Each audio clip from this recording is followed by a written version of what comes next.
We're always told to be responsible and save our money. Don't spend it on things that you don't need, like designer man purses, a raincoat for your dog, or a pair of nunchucks that say Supreme, because that's just not smart. You're not really wearing that, are you? Wearing what? The man purse. Plus, it's not a man purse. It's called a satchel. Indiana Jones wears one. But the spenders in society are essential for me and you to build our long-term wealth, especially for those of us who are pursuing financial independence or early retirement. In this video, we're going to talk about why savers and anyone trying to build wealth actually need those people who are mindlessly consuming products or services that they could probably do without. Hey, I'm Jarrad with an A, and on this channel, we talk about all things personal finance, investing, and we try to have some fun in the process. Who would have thought that saving and spending less money is bad for the economy? Well, we're seeing right now what happens when a large portion of Americans spend less money. The US savings rate jumped from 8% in February of 2020 to 13.1% in March, which marks the highest it's been since 1981. For all of my math people out there, we haven't seen these kinds of numbers in 39 years.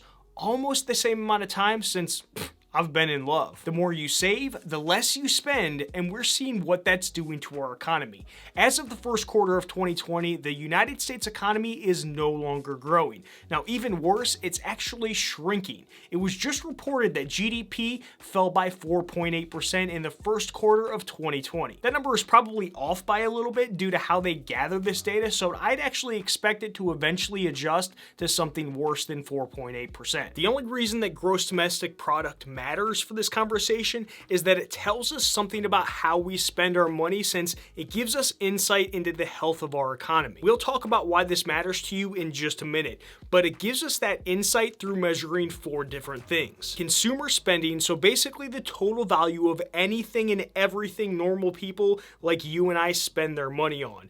Business spending, government spending, and the net value of exports. So the value of everything the United States exports minus the value of everything the US imports from other countries, because exports add to GDP while imports take away from GDP. The US hasn't been good with the imports-export side of GDP since we've been at a deficit in that area since the 70s. But even that only makes up about 5% of overall GDP. A lot of businesses have also been shut down, so a portion of that spending has completely disappeared, which lowers GDP as well. Even some of the ones that are still open have been forced to reduce their spending just to stay afloat. But as of 2019, business spending only makes up about 18% of total GDP. Now, that's only about a fifth of GDP, which is a drop in the bucket if you think about it. Where we've really taken the biggest hit is in consumer spending, which actually accounts for 70% of gross domestic product. Now, think about that. If we as consumers aren't spending more and more money,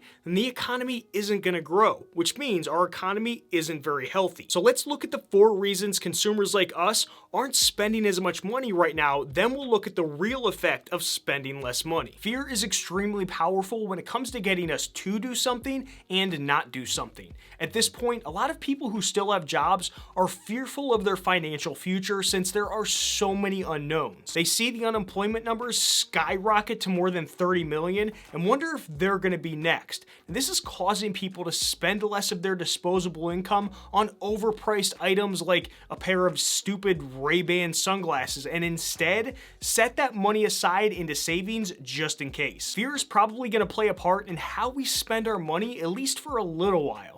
Many people are going to second guess whether or not it's worth it to hop on that airplane or even go on a cruise ship, which I don't know who went on cruise ships to begin with because they're like germ-infested metal vehicles that fly across the ocean, but that's besides the point, or even risk going to events where there's large groups of people. This could possibly affect us when it comes to spending in the same type of way older folks hide cash all over their house. In case you weren't aware, they were scarred by what happened in 1930, when Americans lost trust in the banking system. So they tried to withdraw all of their money from all of their bank accounts. Well, that wasn't a good thing because it turned out that those banks didn't have enough cash on hand to give to everyone who wanted to liquidate their accounts. It was a mess. And now it makes sense why we hear stories about cleaning out grandma and grandpa's attic only to find cash stuffed away in the most random places. I actually remember a friend mentioning this sort of thing, I don't know, a couple of years ago, maybe 3-4 years ago. Her grandpa had passed away, and while they were cleaning out his house, they found wads and wads of cash all over the place. I think it added up to about $50,000 in cash that he had tucked away all throughout the house. If you haven't done it already, please Hulk smash that thumbs up button. The next reason consumers are spending less is due to a pay cut that they were forced to take at work. It's common sense. If you don't have the extra money, then you can't spend the money. Unless, of course, you're someone who likes to use your credit card to charge more than you can afford, which I think is stupid anyways. But Jarrad, you can't take it with you when you die, so I should spend all of my money and then some. Okay, we'll talk in 10 years to see how your finances are doing, because you're most likely not gonna be dead. I've personally been forced to take a salary cut for a short period of time, and I know others who have had their hours reduced, so their employer is able to weather this financial storm that's going on right now. Now, I'm sure that there's some companies out there taking advantage of this time to use the health crisis as an excuse to reduce overall salaries, but let's just play pretend and assume that 99% of them are doing it out of necessity. Consumer spending is also down because unemployment is on the rise. There are many people currently collecting that money who are earning less than if they still had a job. On the other hand, there are 36 states where people who are currently on unemployment are making more money by not working than if they were because of that $600 per week stimulus from the federal government. According to a Gallup poll, it looks like there's going to be a decent amount of individuals using the money to pay bills, using the money to spend it on essentials, and using the money to save it as well. We can only hope that anyone who is making more from unemployment is setting the extra money aside, but who actually knows? Another reason spending is down is that when you're locked up in your house more than usual, there's less opportunity to spend the available cash that you have just sitting around. As the weather has gotten nicer, you can't spend your money on things like live concerts, vacations, restaurants, live sporting events, gyms, or even theme parks, and the list goes on. To understand what really happens when we spend less and save more, we can actually look at something called the Paradox of Thrift. This economic theory says that when consumers spend less money, the economy will naturally shrink. When the economy shrinks, we see more people lose their jobs since there's no need for them any longer. When you're in the process of pursuing financial independence or early retirement by saving more money, then the last thing that you need is for your job to be in jeopardy. Let's do a little thought experiment. If everyone decided to increase their savings rates to the one that I currently have, which is 70%, then that means that we would be spending 70% fewer dollars at local and national businesses. The same businesses that employ everybody and pay everybody. If those businesses across the board see sales drop by 70%, then they won't be able to continue paying the wages of their current employees since 70% of their business just disappeared overnight. One solution for businesses would be for them to lower wages across the board or even reduce the number of hours that everyone works.